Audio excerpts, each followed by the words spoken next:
Bonsoir tout le monde. On va entamer donc la 5e semaine, il en reste normalement 3. Donc on a fait plus que la moitié, donc on va y arriver. Hein. Alors, aujourd'hui on va faire un travail de mobilité vertébrale. Donc pour le matin par exemple, pour se décoincer à la sortie du lit ou juste avant d'aller travailler. Ou aussi le soir pour se décontracter, se détendre et relâcher son dos. Voilà, donc que des mouvements au niveau de la colonne, que ce soit des rotations, des inclinaisons et aussi pour les épaules. Voilà, donc toujours la position jambes pliées, jamais de genoux tendus, on fléchit.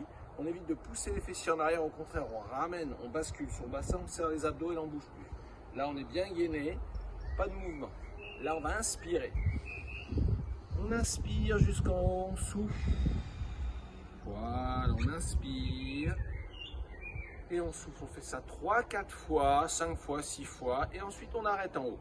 Et là on fait une inclinaison. Vous voyez le mouvement part de la taille, donc il n'y a pas de mouvement de bassin. Je tends et je fléchis le bras. Je tends et je fléchis, pas de mouvement de bassin. Les abdos bien contractés. Voilà, on fait ça pareil, une dizaine de fois, puis on s'arrête en haut et là on pousse avec ses pointes de doigts. Voilà, on étire sur à peu près 20-30 secondes.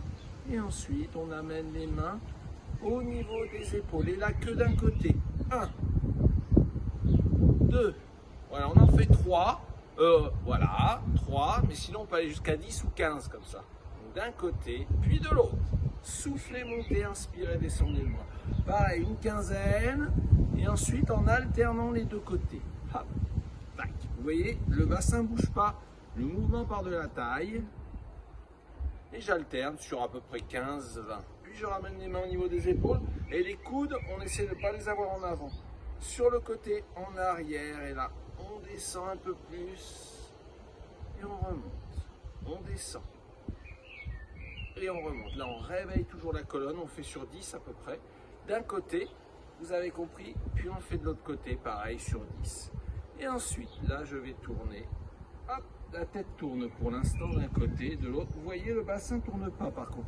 Essayez de ne faire tourner qu'à partir de la taille. J'inspire et je souffle. Je ramène le regard en avant et maintenant je fais tourner seulement le buste. Je regarde devant. Je peux le faire face à une glace. Hein. Pour se corriger, c'est plus facile. Voilà, d'un côté, de l'autre côté. Je tourne et je reviens. Je relâche bien mes épaules.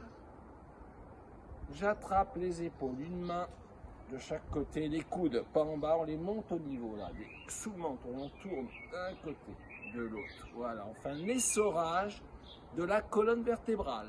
La tête, vous avez vu, elle ne tourne pas. Et on est souple au niveau des genoux. Voilà, les abdos contractés. Voilà, on essore la colonne. Voilà, on fait ça une quinzaine, une vingtaine de fois. Et on relâche. Toujours jambes pliées, bras relâchés. Là, pour finir, on tourne. On tourne. Vous avez vu les genoux, ils sont vraiment pliés les genoux. Les abdos contractés, je tourne la tête, les épaules. J'essaie de seulement faire tourner le haut du corps. Voilà. Je me relâche. Voilà. Si j'ai des tensions au niveau du dos, dernier mouvement, je me relâche en bas. Jambes pliées. Voilà, je relâche ma tête, mes épaules, je fais le mouvement de l'éléphant, je balance la trompe. Voilà. Je peux rester en bas. Et je vais remonter en déroulant, toujours genoux pliés. Et je vais décontracter. Et voilà, là je suis prêt pour démarrer ma journée. Ou je suis prêt pour aller me coucher. Voilà, je vous remercie. Bon courage pour ceux qui démarrent la semaine en travaillant. À demain soir, très bonne soirée, gardez la forme.